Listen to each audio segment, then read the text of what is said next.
Welcome back to Harbour Unboxed, Part 3, Q&A, December, last Patreon one for the year. And I just realised I'm wearing Happy Unboxing merch from last year. We've been so busy this year we didn't make any new merch. So yeah, we had the one run of the Hammer on box and the Harbour box stuff. But we'll make up some new merch early next year, I promise. But we've had a lot of people asking. I just realised I wore this and people are really like, where do I get your Christmas merch from? People have been asking for a while now about the merch. We need to get, I'll get on that in January. And Unfortunately, we've been focusing on content, not selling you guys merch, so apologies about that. But anyway, we'll get on the merch, as I said, early next year. For now, though, we've got to get on to some questions. Let's get into it. Some answering of questions, so we'll do that now. Experience ultimate performance and get pixel-perfect detail with the new MSI Optics MAG274 QRF-QD monitor. Raise hell in game and soak in a blazing fast 165Hz refresh rate, stunningly quick rapid IPS panel with unrivaled color reproduction that topped our own gaming monitor charts here at Hardware Unboxed, all backed with Nvidia G-Sync compatibility right out of the box.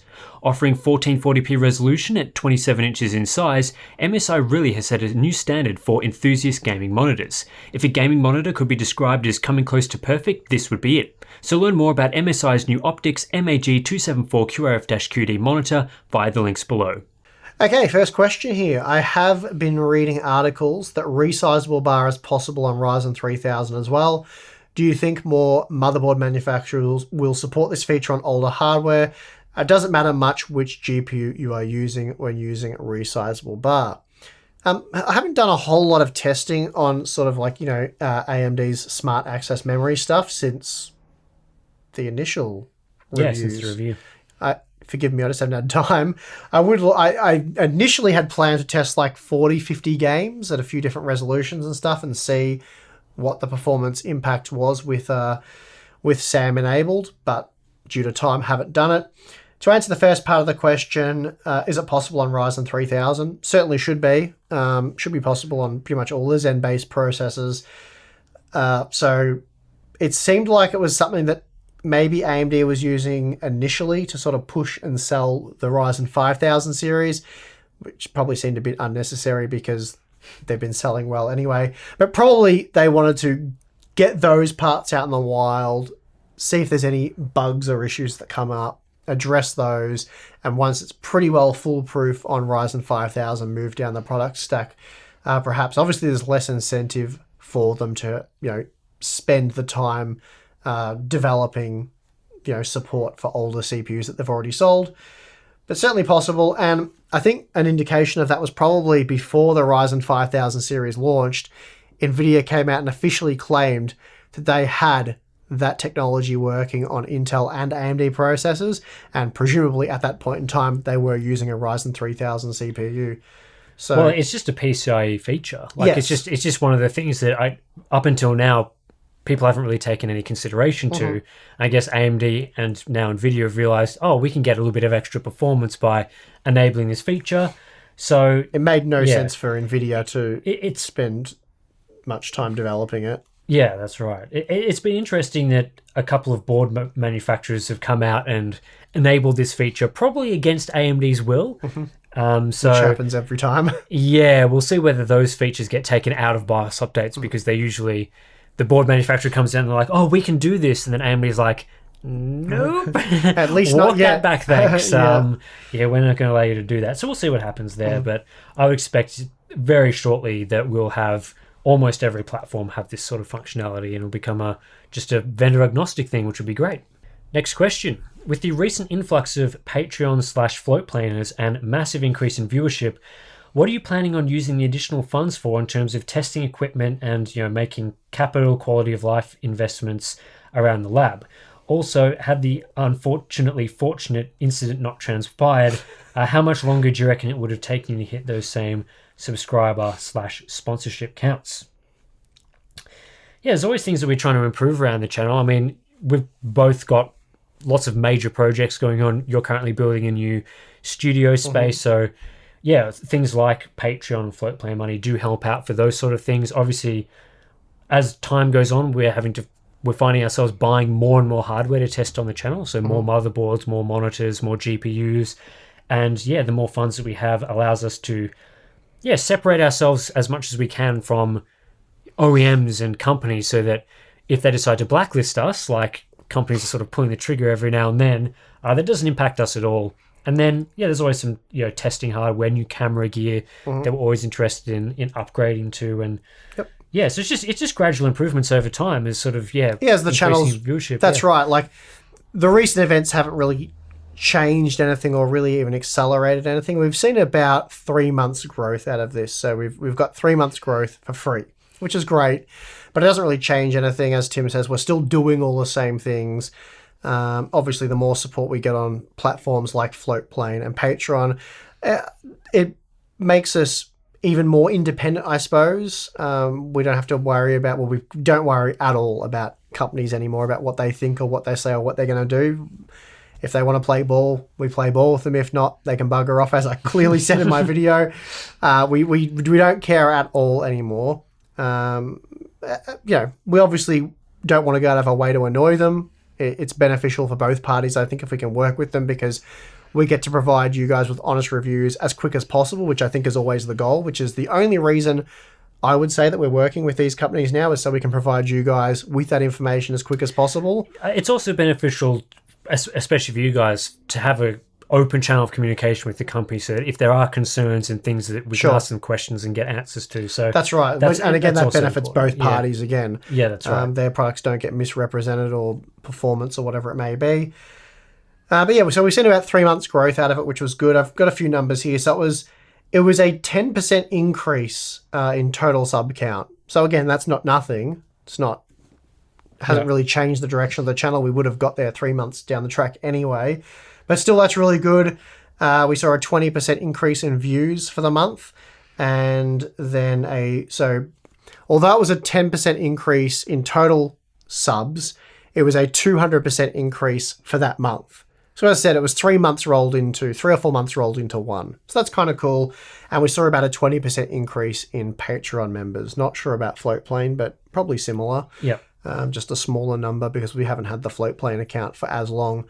But as Tim said, doing lots of things. I've made a colossal financial investment this year to make my studio space like 10 times bigger than it currently is, which will really improve the amount of things I can do at once. At the moment, switching from like GPU testing to motherboard VRM testing as a random example, there's quite a bit of time lost in shuffling around test systems and moving things. Whereas with my new setup, I will have a VRM testing station. So like the computers will all be there. I won't have to pack them up. All the K-type thermocouples will be strewn all over the place. It's going to be fantastic. And then I'll have an area for testing CPUs, an area for testing GPUs. So it'll be much more streamlined, much more efficient, and much less of my time wasted packing up things that I only have to reset up again the next day or whatever.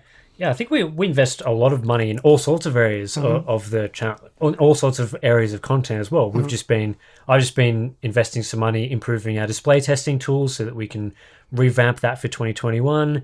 Give you guys more data and more accurate data and that sort of thing. As we mentioned, sort of buying camera gear, studio equipment, stuff for the set, hardware for testing hardware, so testing tools and that sort of thing. We just spread it across all sorts of things to make the content better. So I mean, this year alone, I couldn't put a figure on it, but we would have spent tens of thousands of dollars on new hardware. I don't know how much. It'd probably be alarming to actually find out how much. It'd be so much. But I mean, Tim bought expensive laptops to drill holes in them. You bought countless monitors that we couldn't get. We were just talking about some of them, the Xiaomi one, the Dell one. Yep. I've bought so many motherboards, it's not funny. Down at PC Case Gear, coming out of there with graphics cards and motherboards and load things. Load up the back of your car, to the top, so that stuff will continue next year for sure. So it'll be good fun. Yep. Nvidia has been on an every other year release cycle over the past couple of generations, while Radeon has released 2 architectures in 2 years. Do you think Nvidia will speed up their cadence with the renewed competition from AMD? And can AMD keep up the every year release cadence? So I think before RDNA 1, it was a couple of years to Vega, wasn't it? Yeah. So I don't think they've been keeping up with this every year. Because RDNA wasn't really a full launch either. Yeah, RDNA was kind of like, we're kind of halfway to the full thing that we want to achieve with RDNA. So we'll have some intermediary products, and then we'll go all out the next generation. And then Nvidia as well, while I guess it's taken them a couple of years, they did launch a new range of GPUs in the Super line, which was basically the same products. But yeah, they've kind of had that intermediary step as well, just in a different way. So yeah, it's hard to say whether Nvidia will speed up their cadence. I think that there's only a certain amount of execution that they can do, and like we've seen in all areas of the tech space, it just things fall into place. Like Intel doesn't pull ahead their GPU, well, they don't have GPUs yet, but they don't pull ahead their CPU launches to match AMD's Zen line. They just launch their products when they're able to, and AMD launches it when they're ready. So yeah, it's all process node thing as well. They can't just magically make a new GPU 20% faster out of thin air or 40% or whatever it may be. There are other factors at play. Yeah, so it's just going to match what sort of execution they're capable of. And like with all of these things, there's going to be times when one brand has the better product line than the other brand because they're, closer to the start of their product cycle. So that always ebbs and flows over the years. So yeah, I think that will continue. But the big thing, at least, is AMD having an entirely new product line that's full from top to bottom with high-end competitive products and all that sort of thing. So I think that will be, that's the really key thing that we'll have, which will be great. How old is Tim's cat? And will it become the hotly anticipated third host of Harbour Unboxed? He's obviously gone back and edited it, and in bracket said, why is this question upvoted so much? I added this in because I don't understand why this question is upvoted so much in the... Either way, yeah. I got nothing for you on that one. Maybe I'll go get my cat. Sure. Hold on. All right, Tim's getting his cat. He's like, why are you bringing me in here? Hello? Well, he's probably this is my cat. Yeah, he's like, why do you have food for me? Why have you summoned me?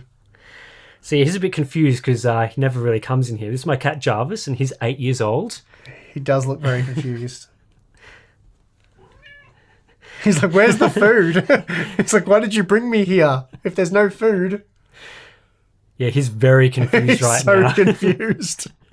But anyway, I don't really know why this was upvoted so much because I don't really talk about my pets. And do you have a dog, do you? Or not anymore? Or no, we don't have a dog. Well, we sometimes look after a dog. So it's kind of... right. Yeah, okay. So yeah, I have a cat and a dog. And yeah, it's been ages since I've talked about my pets. So this must be a long-term either it's a Patreon member that has seen it in a BTS video. Yeah, I'm not like sure. That.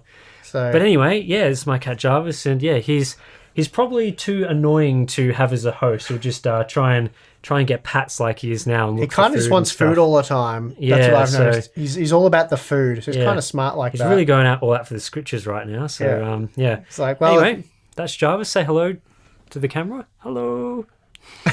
It's like, stop grabbing my head. Anyway, we'll get rid of him now. Otherwise, it'll get too annoying. All right, we'll move on to a question here from Nick. I remember back in the day, Nvidia released the GeForce 3, which had a bunch of great new forward-looking features. Yet, much like ray tracing today, the reaction from people I spoke to was that it was garbage and nobody should buy it. How many generations do you feel it took until the hardware ran acceptably and people warmed up to these features that today we consider standard? Well, we sort of talked about this with anti-aliasing a while ago. Yeah, and tessellation and tessellation, all that. Ambient occlusion, all those things. And I guess this has been our point from the start. And I think Turing is a good example of this. So rewind a bit. Turing was announced. Ray tracing was the new it in a bit thing, and we would get really excited about it. And then it was released in Battlefield 5, and it was a massive cluster. Didn't look that great. The performance, it was insane. Then they went and improved it by dialing down the amount of rays cast, which made it look even less impressive, but at least it ran at an acceptable frame rate on like a 2080 Ti. So that wasn't great. Then we got Metro Exodus, which I think was much improved, but still not amazing in my opinion. I think the best example we really got for first gen was Control. Yeah. Our opinion was back then that look, ray tracing may be the future of gaming. Ray tracing may be this new exciting technology. It just isn't the new and exciting technology right now. It's going to take multiple generations before this is something you're actually going to want to use. And again, the reason why we had a problem with Turing was because you were paying a price premium for a feature that was not ready for prime time. And that feature aside, there was really no advantage to buying a Turing-based GPU over a Pascal GPU unless you were paying an absurd amount for a 2080 Ti, and then you got 30% more performance over a 1080 Ti. That's kind of Turing for us in a nutshell. It promised amazing ray tracing performance, it promised amazing DLSS, and it really didn't deliver on either. At least with DLSS 2.0, you can benefit from that feature with a Turing class GPU in a game like Cyberpunk and future games, because that is a performance enhancing feature. But if you bought, in my opinion, a Turing-based GPU on the hope of ray tracing, you're really duped. And that sounds a bit harsh, but do you think you got maybe Control, depending on the one you got? That was kind of a cool thing, but in that generation of cards, then yes. And I think 2080 Ti, there's still a bit of ray tracing juice in there. You can enjoy, let's say, Cyberpunk without a hugely compromised. Yeah, visual. that's right. But cards below that, particularly your 2070s, you can buy a 3070 today that is much better for ray tracing at $500 than the 2070 was at the time. Oh yeah. So yeah, and that's right. And as we get to the end of next year, I think you're really going to be struggling playing games then with ray tracing enabled on a Turing-based GPU. So if Turing was like Ampere in the sense that it offered 30, 40, 50% more performance at the same price point as Pascal, and you got ray tracing as this kind of cool, check out this new technology type feature, then I think we would have been on board. You wouldn't have seen the negative spin we've sort of had on ray tracing, whereas we've dialed that back a bit with Ampere, because with Ampere, you're actually getting a good value product. You're just getting a good value product, period. Yeah, that's right. So when we go back to sort of older generations, and the question is, how long is it going to take? The reaction from people is garbage. I think over the years, there hasn't been as many products that have come out that have tried to be sold on features as opposed to general game performance. Mm-hmm. And especially if we think, an example that really comes to my mind is a feature like tessellation. Mm-hmm. Like Nvidia was first to acceptable tessellation performance in GPUs, but it wasn't a situation where Nvidia decided to market their GPUs exclusively based on their ability to do tessellation. Yeah. And today, tessellation is widely used in all games, does present a significant visual upgrade, and you wouldn't run without tessellation these days. You just wouldn't. It would make games look worse. Whereas back in those days, it wasn't really a situation where you were, I'm going to buy the NVIDIA GPU for tessellation. You were buying it because it was the better product. Yep. So that's a different discussion. It would have been the same thing, though, because very few games implemented that's right. tessellation. I remember back when it was like Metro 2033 was one of the games that came out, was really heavy on tessellation. Mm-hmm. And that ran a lot better on NVIDIA cards. That was like 10 plus years ago that game came out. Maybe 2010 if my memory is still good. And I think within 5 years, but not within like 2 or 3 years, certainly sort of 4 or 5 years after tessellation started to be introduced, we had the hardware to do it well. And that was kind of the thing where you would use tessellation. Yeah, we're coming up to 3 years now, sort of. So I think it'll be a similar time frame, like within 5 years. 5 years, it'll be a feature that you just turn on because you can. It's whenever we get these big new graphics features coming in that is definitely going to be the future of gaming, like anti-aliasing, like you can go back even further to things like 3D graphics. And, That's going very far back, but yes. But all these things, they're clearly the future. There are some people that dispute this. I don't know why, but we've never disputed that it's the future. It's just a matter of when is the time to jump in. Mm-hmm. And with features like anti-aliasing and tessellation and shading and things like that, you don't want to jump in and be the early adopter. And generally speaking, with any product, if you're being the first-gen buyer, you're getting burnt in some way or another. Sure. Because early adopting is never a great thing. Like, even now, if you want to early adopt a 6800 XT, you're paying a price premium. Yeah. So sometimes it can pay off. I just don't think that the ray tracing angle ever paid off.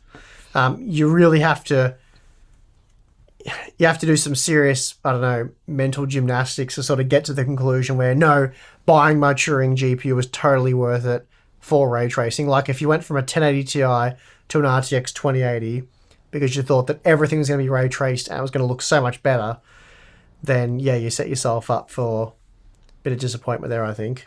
Yep. I'm not sure how many people actually did that. It's probably an extreme exaggeration. I just think it's really rare to have any feature come out and be great from day one. Like that doesn't happen. Like I think back to most things that I've covered, like HDR monitors, even the first proper HDR monitors had plenty of flaws and downsides to them. And then I guess the same, like even SSDs, same sort of deal. Yeah, like very low capacities. Although the performance improvement and the 0 millisecond access time was just like a different world of computing compared to what we were used to. As you say, there were capacity issues, there were reliability issues, there are all kinds of problems. Expensive. So, yeah, although it was still and they were expensive as well. Although it was a pretty awesome leap forward, it still had many of those early adopter drawbacks. Next question. With the number of quality reviews backed by data being presented by tech media, it's always disappointing to see many people still hanging onto brand loyalty, at least on certain parts of the internet. Is there more that can be done to address the fanboy mentality so that we might get better and more affordable things soon? Can the tech companies do better, or would it not be in their business interests? Fanboys are definitely in the company's best interests. Like, you want to have rabid fans of your products so that they will dismiss competitors' products blindly. They'll not bother, considering anything else. They'll just go and buy the new thing. They're like dumb marketing drones. Yeah, so they'll buy up all the marketing BS and then parrot that to other people to try and convert them to their cult, cult of their choosing. So I think we see this more and more. Like games like Cyberpunk, they basically cultivated a cult of marketing around that game, and then game comes out and it's like, oh, oops, there's actually a bunch of problems with this. So yeah, I think the companies are trying to latch onto this as best as they can, and it's going to be more difficult over time to avoid this sort of fanboy stuff.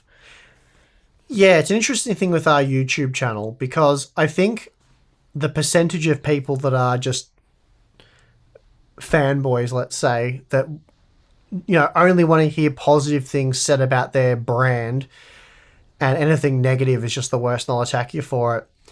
It seems like the percentage of people has remained the same.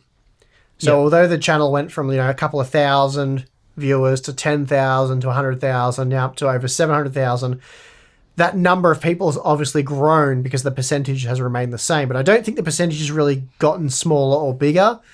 So kind of interesting there. And I guess that's the problem that we're sort of running into when you do grow a channel like ours, that, although it's the same percentage of people, there are a lot more people that seem to have this sort of fanboy mentality where they'll take things you say out of context simply because it wasn't favorable towards the brand they worship for reasons unknown.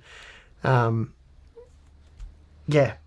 as to what can be done about it, I mean, we've just got to ignore them as best we can. You guys have to do the same.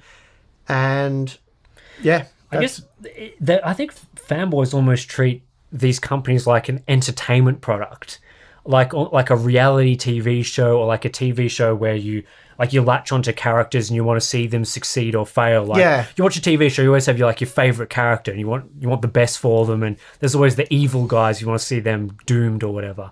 I think this weird fanboy mentality thing is an extension of that. Like, you want to see your thing that you've latched onto succeed, and you want to see the evil other team fail as like this weird reality contest that doesn't really benefit anyone. It doesn't benefit you as a consumer. It doesn't create toxicity and at the end of the day, that sort of thing. While it is a percentage of viewers, it is a very, very, very small, insignificant portion.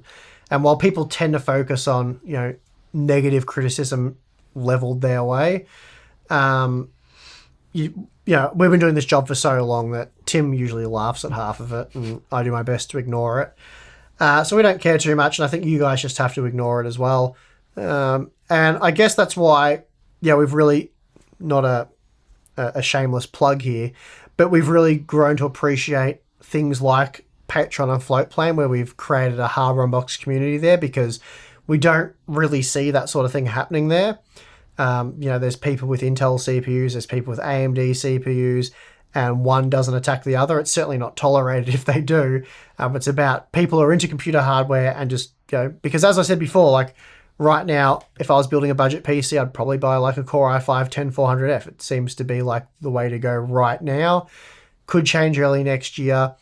And as we were saying before, like if I was building a 4K gaming system, I think I would almost certainly get an RTX 3080. If I was building a lower resolution, maybe 1080p, 1440p system, I'd probably go more towards the newer Radeon options. So, yeah. And I mean, so many of our videos over the years, we've concluded, and people want like it to be sort of a death match. Like so many times I was like, GTX 1060 or RX 580. It's like either have their merits. They're both so close, it doesn't really matter. And people would actually get more upset, or at least the fanboys would get more upset with that conclusion, because they needed me to pick one so they could use that to bash their opponents over the head with and say, see, Hardware Unboxed is on my side. And then the other team gets upset when they think Hardware Unboxed isn't on their side. Ultimately, not on either of their sides. We're reviewing things for adults who want to find out about hardware. Well, to me, it's true. Yeah. It's very childish. It's like we're as far as I'm concerned, we're above the fanboy arguments. I'm not interested in it. Okay, so if we upset you and the company that you love, suck it up. We don't care. Like we're reviewing this for adults who want to research stuff. Get some hobbies. Yeah. Yeah. So what are you doing? Anyway. I think it's important to emphasize that most people that we come across do not fit the fanboy category. 99% of gamers. It's why I almost don't like talk. I mean, we're addressing this question, but I try not to talk about it too much. They're definitely a very small minority of people that succumb to that. And what we see in our community is that most people are very accepting of other people's hardware choices, which is just not being accepting of someone's hardware choices. It's just a ridiculous. It's even just saying this now. It's such a ridiculous thing to say. It sounds absurd just saying it. Really is absurd. Yeah. So yeah, I wish a lot of the times when I'm doing these sort of reviews, I just think to myself, sometimes I wish we could dispense with the whole AMD, Nvidia, Intel branding and just review the product. Like pretend they're all from the one brand and just be like, this is the ones you should be looking at. Because a lot of the time we've been doing that, like when AMD wasn't competitive, we've been weeding out which GeForce products you should buy. And now we've sort of got the Radeon product. I don't want this whole blue team, red team, green team thing. It's just, this is a good product. This one, not so good. This one's a good one. Yeah. Anyway. And it always depends on different categories as well. Like one team is going to have a win somewhere. Another team is going to have a win in another area. It's very rare that you get one curb stomping the other one. It's just, Yeah. Anyway, let's move on. Enough about fanboys. Okay, another question here. Since the huge PR disaster caused by Nvidia's blacklisting of Hardware Unboxed, have Asrock reconsidered their position and reached out to you again? No, they have not, which is fine, whatever. As I said, we're in a position where we can buy any of Asrock's products that we need to, and we have been doing so. We bought half a dozen or so of their B550 boards for our B550 testing because they refused to supply those, or they didn't have allocation for us. So that's fine. And yeah, I don't know if we touched on this earlier, but for anyone who's new to the channel and there's 10% new subscribers, basically I've worked with Asrock for over a decade, all been smooth sailing. Their most recent PR team has been in place for a couple of years now. Probably not as good as the people they had in place before then, and they didn't take the criticism too well of their Z490 motherboards. So everything prior to that, their B450 boards, their X570 boards, their Z390 boards, they all got, I'd say positive reviews from us, praise for good value and whatnot, which ASRock's often known for. And then with Z490, they seemed to just phone that one in. They were more focused on the AMD stuff and they didn't really want to have to do Z490. And so they put together some really crappy low-end boards. But that alone wasn't really the problem. We see crappy motherboards all the time with pretty poor VRMs. These ones were probably some of the worst examples we've ever seen of motherboards from one of the sort of bigger 4 brands, being Asus. Certainly not reaching out to you now. Well, I mean, I'm just rehashing what happened. So the Z490 motherboards were quite poor. On their website, they said they were, phenomenal overclockers. They couldn't even run the CPU stock. So we pointed this out, and they didn't like that. Gamers Nexus did the same thing. So they've blacklisted not just Hardware Unboxed, but also Gamers Nexus, and both of those blacklistings stand to this day. But I mean, I'm happy to talk about this very openly because I don't care. It's just funny at this point. It's funny. Like, Tim and I are in a position where we can buy all the Asrock motherboards we need to. So when Z490 comes out, I'll buy all the Asrock motherboards we need to because you guys enable us to do so. And we're buying them for you guys because although we don't agree with Asrock's decision, we actually find it quite childish and silly because, as I said, we've got over a decade working relationship with them, and over 90% of what we've had to say about Asrock has been very positive. But they spit the dummy and don't want to talk to us. They ignore our emails and then give us the, we've got no allocation for you line when we say, a negative thing about them. That's fine. They can do that, and we'll just buy their products. If their products are garbage, we'll say so. If they're good, we'll say so. Their B550 boards that we purchased happen to be good, and we said so. And Gamers Nexus will go and do the same thing. But, these companies have to learn. So... Yep. Good luck to them. Next question is, every now and again, a product releases that cops harsh criticism and the company decides to no longer work with you, and that follows with a large influx of Patreon and Float Plane backers as well as people increasing their pledge. So given that situations like that afford you greater respect from the community, backing and also more exposure, why do companies choose to draw attention to bad products and anti-competitive practices instead of working with you or ignoring it? I think, to be fair, most companies don't do that. That's right. Although, MSI have copped a bit of heat for regional stuff. So I think it was MSI Europe. Yep. So again, when we talk about these companies as like this single entity, they really aren't. So although the thing with Nvidia was so bad because it came from the absolute very top and it wasn't an open discussion, it was more like do our thing or here's the door. So that was bad. MSI, they are a huge company with many different PR people around the world with quite clearly different levels of training, which MSI are now correcting. So our local MSI team are excellent. We've flogged many MSI products over the years, and they have always gone and taken that criticism on board. They've sometimes offered for further information on how we tested, and they've gone and made those products better, which is great to see. Unfortunately, the MSI UK team, bit of a blunder this year, wasn't it? Yep. So they made a bit of a mistake this year, which apparently there's been some training in place to make sure that doesn't happen again because the companies really can't afford these kind of PR disasters with the way the internet is now. But yeah, MSI has been a good example for us. X570 boards, we absolutely slayed their X570 boards. They went and did some internal testing, found out that our testing was accurate. Instead of giving us the runaround or, trying to get us to change things or, dial back our comments a bit, they said, no, we own that. Our boards, we stuffed up, we're disappointed, and we will do better next time, which they went and did. Awesome to see. We can't ask for any more than that. Asus, they stuffed up their TUF and Strix 5700 XT cards. They've gone and now made the TUF Ampere and RDNA 2 cards just awesome. Really good. They've redesigned the cooler. But yeah, we have had a few other, bad examples here and there, but mostly good. Yeah. So why do they draw attention to it? I don't think their intention is definitely not to draw attention to it. Basically, these companies think that they're going to get away with it.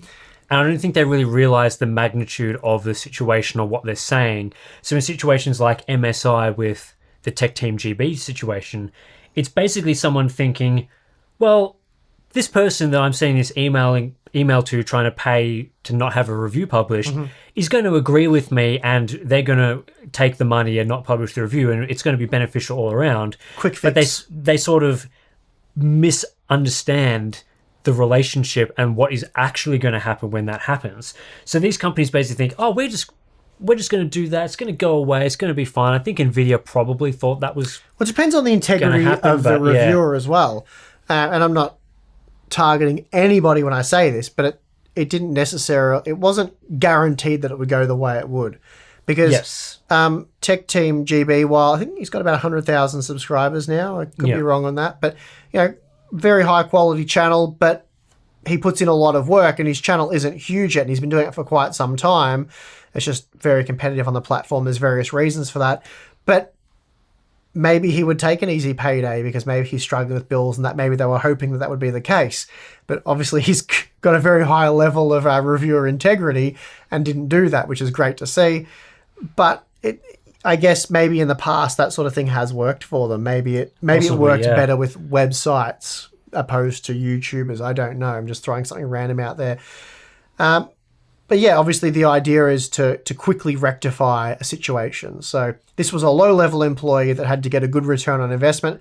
They were given X amount of laptops. They had to get X amount of reviews. Obviously, they wanted all of those reviews, or as many as possible, to be positive. This one was going to be very much negative, and they were concerned about that, how that would look on their spreadsheet or whatever, their report.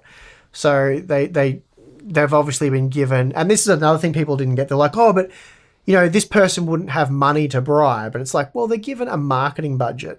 So this person, who was possibly the head of the UK team or somewhere in the team, would have been given some money allocated to getting positive coverage for MSI. I'm sure that didn't mean bribing reviewers. And I'm sure if that was brought to the attention of the higher ups, that would have, raised some, flags there. Anyway, that happened, and apparently MSI have made sure that won't happen again, so hopefully it doesn't. But anyway, definitely not... and again, with the Nvidia thing, there's just no way Nvidia expected Linus to jump on that the very next day. There's just no way. Like, it wasn't even 24 hours from receiving the email till Linus was on a live stream in front of 40,000 people in a video that's now got over 1 million views, blasting Nvidia. They did not foresee that happening. So anyway... Yeah, it's just underestimating the community, underestimating what reviewers do and how they operate. Yep. That's what causes those sort of things. Mm-hmm. Next question. Is there a way to have global software sRGB gamut clamping, i.e. works on YouTube games, Netflix streaming, etc. on a wide gamut monitor in Windows 10? I know AMD offers this in their Radeon software, but Nvidia does not from what I can tell, so a universal solution would be great to prevent oversaturation. I've actually never looked into the AMD offering there and how well it works, because software toggles sometimes don't work super well. As far as I'm aware, there's not really a great universal solution to this, although one thing you can do for video playback is to, if it really annoys you, is just to disable hardware acceleration. That usually fixes it in web browsers, because part of the issue is that when you hardware accelerate it, it just ignores all the software side stuff because it's going direct to the hardware to do the video decoding and that sort of thing. Whereas if you're doing the video decoding on the software side, that does tend to apply the ICC profile, at least in my experience. Obviously, that comes with the performance implications. Hardware acceleration is faster and more efficient, so that's just one thing. But yeah, it's not a great solution. You really should. Monitor manufacturers really need to get on this and fix this so that people have a better experience and not have to rely on these sort of hacks and stuff. But yeah, hopefully one day we'll be sitting here in a world where we don't have to think about this anymore and it'll be all just perfectly fine. All right, here we go. There's a lot of chat on an RTX 3080 Ti, but given how close the 3080 and 3090 already are, is there really a gap for such a product to exist? Would it be as simple as adding more memory to the 3080? Most outlets put the difference between the two cards as 10 to 15%, and overclock the cards they typically gain 5 to 6%. So there doesn't appear to be a gap for a new product without making a bigger joke of the 3090's pricing. Yep, kind of true. I don't think making a bigger joke of the 3090's pricing is really something Nvidia cares about. The 3090, look, let's be honest, the 3090 could be no faster than the 3080. It could have the same CUDA core count, but just have extra memory or a bigger cooler or a bigger card or whatever. It doesn't matter. As long as it is in some way the biggest and technically the best, the pricing's irrelevant because they're going after people who will pay any amount of money for the biggest and the best. That's why the 3090 exists. We've quite plainly said you shouldn't buy the 3090. It's a dumb product. It makes no sense. The same applies to the 6900 XT, even more so, mind you. So we think AMD's flagship product is even dumber. So we're not just targeting Nvidia here. Let the record reflect that we think AMD is dumber in this instance. So 3080 Ti. Pretty certain the 3080 Ti is a thing. I'm 99.9% sure that the 3080 Ti is a thing. It'll have 20 gigabytes of VRAM and it will be out fairly early next year. How that product makes sense? Well, I think it's going to land. I've got no official information, so I should just say that this is pure speculation on my behalf. I believe the 3080 Ti will probably come into counter the 6900 XT at around $1,000. 20 gigabytes of VRAM, so it'll have more memory. It'll probably end up being a better dumb card than the 6900 XT. Yeah. And I think it'll still be a situation where we recommend the 3080. But if you've got a bit more money and you want twice the VRAM, the 3080 Ti, probably not a terrible option. But of course, we will have to review it. And as I said, all speculation on my behalf. It's one of those situations where above $700, they can basically do whatever they want, because you're talking about products that territory. are for your big spenders that are willing to just throw out money on things that aren't that much better for small price differences. Yeah. That seems to be what these products are doing. And then it's kind of funny because like when you get into that territory, as I sort of said in my 6900 XT review, it's like you're not looking to save money then. You just want the biggest and the best. However, I think a 3080 Ti is like, I kind of want to go into dumb territory just so I can be like, hey, I've got a 3080 Ti, but I don't have $1,500. So what's the dumbest thing I can get for $1,000? Yeah. It all sounds a bit of... And I think on the Nvidia side, that makes a bit more sense because they've got things like ray tracing in their favor, whereas the 6900 XT was really a dumb product because not only was it unable to beat a 3090, but it didn't have all those features that you would expect from a flagship product. And it had the same VRAM as the part under it and that. And the 3090 had more VRAM. So it's just that was not a good product, and it doesn't make a lot of sense. But a 3080 Ti will probably make slightly more sense, but it's still going to be a high roller type. Yeah, before the 6900 XT launch, I was like, there's no way there's going to be a 3080 Ti, but I'm certain there will be a 3080 Ti, and I'm pretty certain it'll have 20 gigabytes of VRAM, and I'm pretty certain we'll see it fairly early next year.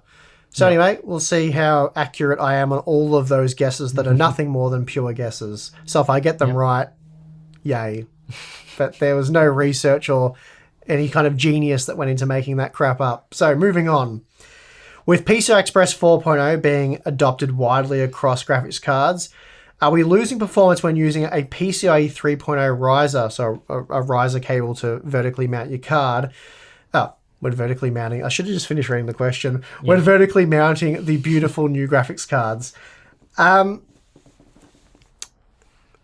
Typically, if you care about performance, my recommendation would be not to use a riser card, because at the very least you are introducing sort of a latency penalty there. The further the signals have to go, the worse your latency gets. So there can be sort of latency problems with that. How noticeable, I guess it depends on the games you're playing, all that sort of stuff. But if you're getting like a fast GPU, a really good mouse, a really good monitor because you're trying to create like a really low latency setup, and then you go and stick your graphics card half a foot away from or a foot away from your motherboard, kind of defeats all of that. So the riser cables are really for people who want to build showy builds, and really the main thing they care about is showing off their hardware and having a really cool looking build. But if you care about performance at all, just attach it to the motherboard. Definitely do that.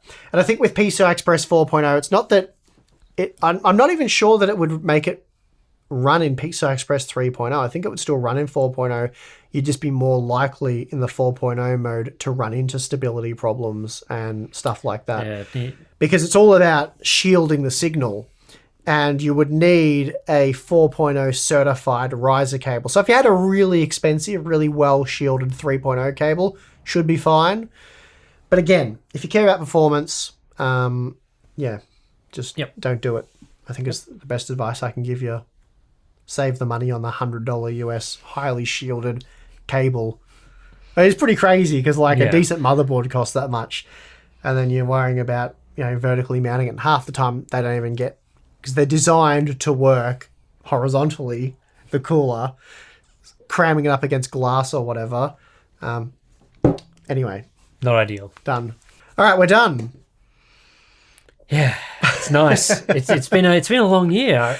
In fact, this is one of the sort of the last. There's a few little bits and pieces of content that we're going to do throughout the rest of the year, but this really feels like one of the last main sort of things to get done in the year, which is, yeah, it's good. It's been a long one. It's been lots of stuff happening. It's been a good year for the channel. Kind of a crazy, well, it's been a crazy year for everyone. I think I've already said that in a previous Q&A video, but really crazy year for us, and not just because of recent events, but the channel's done well throughout the entire year.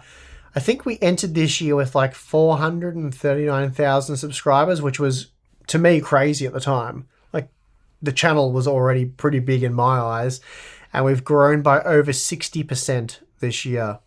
So as I often say in my GPU reviews, that's pretty good generation on generation leap, if you call each year a generation of the channel. But yeah, big year, really big year. So thank you to everyone who has subscribed and supported the channel by watching our content or joining us over on Floatplane or Patreon. Very good stuff. So yeah, we're looking forward to 2021. We've got some big plans for 2021, actually. A lot of new things to the channel. We'll have new sets, new studio. Tim will have you talked about your new monitor stuff, or have you keeping that one under wraps for now? Well, I've talked about it a little bit with some of our Patreon members, but it's still, the nitty-gritty details of that are still being finalized. So we'll see. We'll see that in early 2021, though. A bit of a monitor testing update, like we normally do with all. Always want to keep up at the forefront of testing. So there'll be some stuff on that in plenty more improvements to come. Yep. But anyway, big thank you to everyone again who has supported the channel. We very much appreciate it, and we'll be working even harder to earn your support next year. So yeah, thanks for watching. I'm your host, Steve. I'm your host, Tim. See you next time.